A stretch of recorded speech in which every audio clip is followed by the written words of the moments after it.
ito na ang ating Christmas trees. Dalawa sila. Isang 120 cm. So, ito siguro yung 4 feet. At 210 cm. 7 feet. Ito kay Rafa. Ito kay Mimi. Di ba, baby? Say hi. Hi. Yan, from Lazada. So, ito naman yung next. Ang 7 feet. Yan. So, dalawa sila. Gagawin na nating minimalist para bumagay sa ating bahay. At hindi magulo tingnan. Ayan, ang batang makulit. Siya na maglalagay sa taas. Sige na, sige na. Kulit. Sige na, ikaw na. Hindi ka ba makulit? O, alam mo, first the hole. O, yun. Very good. So, ito yung isa. Yan. Pagtatabihin natin silang dalawa dito. Wala pa yung Christmas light na in-order ko. Hindi naman pwede yung Christmas light na doon sa hagdan. Sayang nga yun kasi sobrang haba nun. So, ito na lang. Wait. Sakto dito may saksakan. Ganda, baby. So, i-open na natin siya. Super dali lang naman buuin. Yan, gagawin.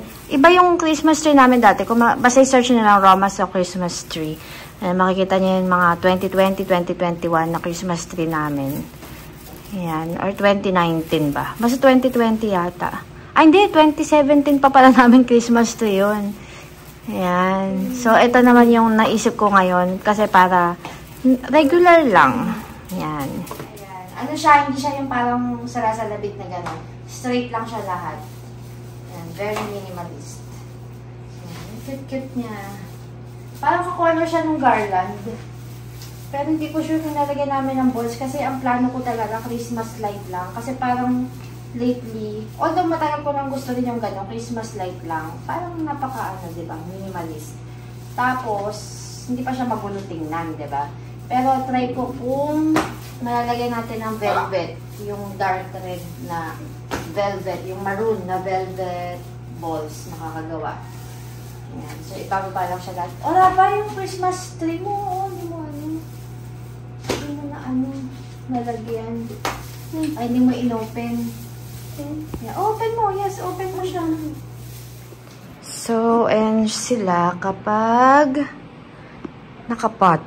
Ang daming pumunta dito sa nakapat. Even si Rafa, mom ko, si husband. Gusto nila nakapat. But for me kasi, parang ang gusto ko talaga ma-achieve ay mas minimalist. Parang, ano kasi, although kakaiba, very neat tingnan. I-repaint pa yan. Very neat. Problem for me is, parang ang bulky tingnan. And parang gusto ko yung effect na parang taller tingnan kasi hanggang baba may leaves. So, may gagawin na lang ako ulit na iba. Anyway, madali naman ilipat kasi wala naman mga decor na ilalagay. So, as is with lights lang. So, easier kung anong matripan. Matagal pa naman ng Pasko. Kung magsawa, edi change lang. So, finally, after 48 years, na-continue ko na yung vlog. And, ito na yung naging final. Actually, na-post ko na a week before sa Facebook. Hi. A week before sa Facebook yung parang nagpa-survey kung may pot. Sorry sa voice ko, grabe. Yung ubo ko parang papunta na sa malala, pero papunta pa sa hindi malala. So, nagtatalo pa sila. Ang sakit ng lalamunan ko.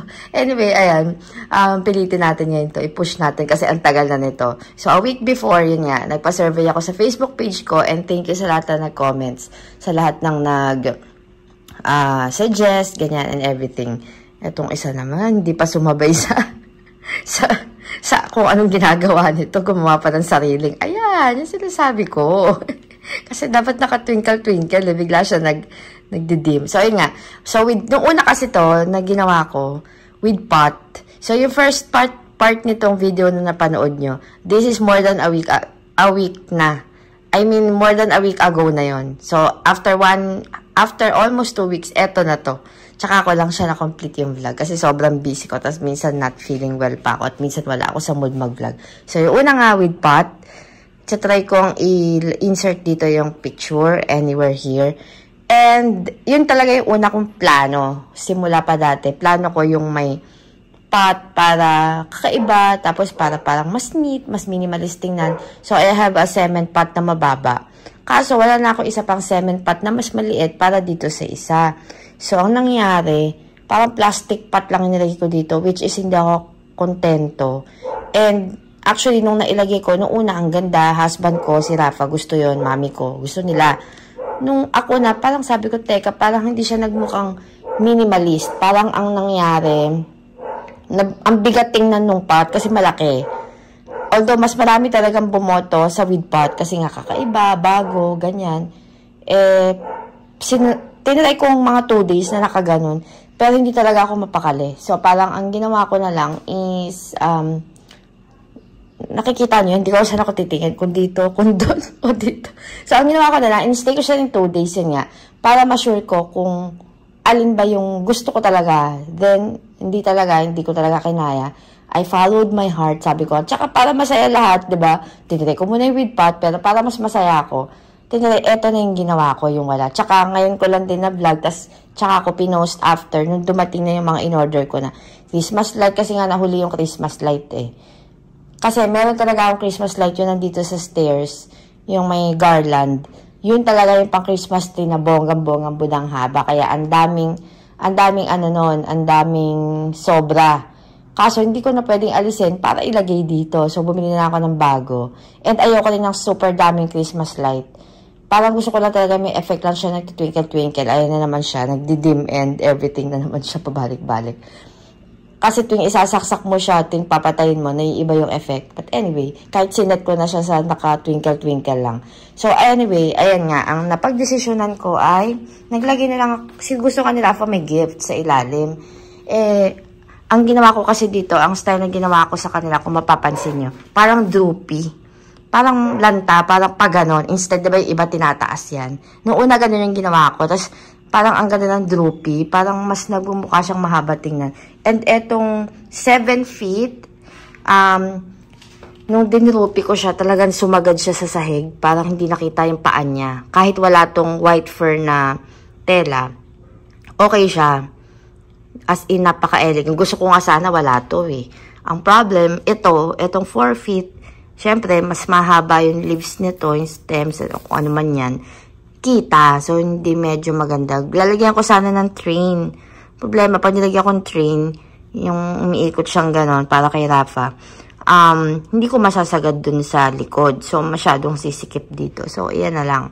And, yun nga. Ano lang to? 3 Christmas lights lang to na. Yung maliliit, warm white. Yan. Sobrang, kaya nga sabi ko, ang theme, ang clue sa theme namin this year ay super minimalist. Hindi minimalist lang. Very talaga. Kasi kahit sa taas, may gagawin dapat ako dyan. May i-add ako dapat dyan. Hindi ko na inad. Kasi mangyayari, parang ang dating, pag naglagay ako ng any decor, any ornament, mangyayari, parang ang dating, ay ano yun, walang budget. Diba? Parang walang budget na sa tuktok lang meron. Diba? Parang gano'n, once naglagay ka na, maglalagay ka dapat sa lahat. So, ginawa ko, hindi talaga ako naglagay ng anything, kahit ang dami namin Christmas balls pa dyan and decor. Eto lang talaga. Para lang ako naglagay ng plant, gano'n. Dapat doon yung ilalagay ko, pero hindi ko na tinuloy. Mas okay na dito, para at least dito sa mirror and sa center, parang gano'n. Tapos, meron akong nabili sa Shopee, saan pa nga ba? Ang cute-cute lang. Ayan, hindi ako mahilig sa red pero hindi kasi siya yung light red. Ano siya, may pagka-dark red. Ang cute-cute, paper lang siya. Ito naka-magnet. Ang cute, diba? Para lang may parang diretso, continuous na, diba may red dun sa hagdan. So, dito, nilagyan ko rin ng something red para naman continuous na merong parang Christmas decor, patak dito ng Christmas decor, diba? Ayan, dyan sila sa center table. So, ayan po ang aming very simple and minimalist na Christmas trees. Baka next year, palitan ko tong 4 feet. Parang gusto, or eto ang palitan ko, hindi ko sure. Parang gusto ko sana para in 8 feet ko.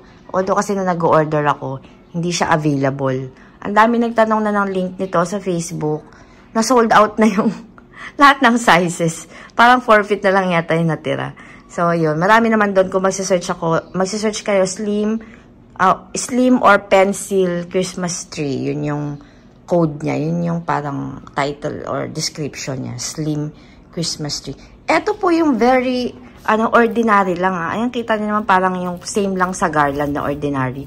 Ang mura lang din ito, parang itong dalawa. Wala pang 2,000 itong dalawa. As in, super mura lang. Kasi sa Shopee ako nagtingin kaysa sa mall kasi alam ko naman na minsan may mga supplier sa Shopee. Mas mura. And ayoko rin ng masyadong sorry, ayoko rin yung lumalabas ang sumpa. Ayoko rin yung parang masyadong kung ano-ano yung itsura. Dapat ngayon may snow. Kaso nakabasa ko, hindi siya parang child-friendly kasi laging may nalalaglag. Yun din, tsaka makalat. Although, basta, ito na yung ngayon and I'm so happy. We're so happy with it. Yan. As you all know, sa na-mention ko before, hindi ako mahilig mag-decor talaga ng Christmas decors ever since. Pero na nagka-baby kami, tsaka lang kami nag-decor kasi syempre may bata, diba? Para ma-feel naman niya yung Christmas spirit. Tapos yan, nalagyan natin ng gift na lang yan sa gilid pag meron na. So, yun na naman guys. Thank you. Bumibigay na lumalabas sa isang pako. So, anyway, thank you, and bye-bye. God bless.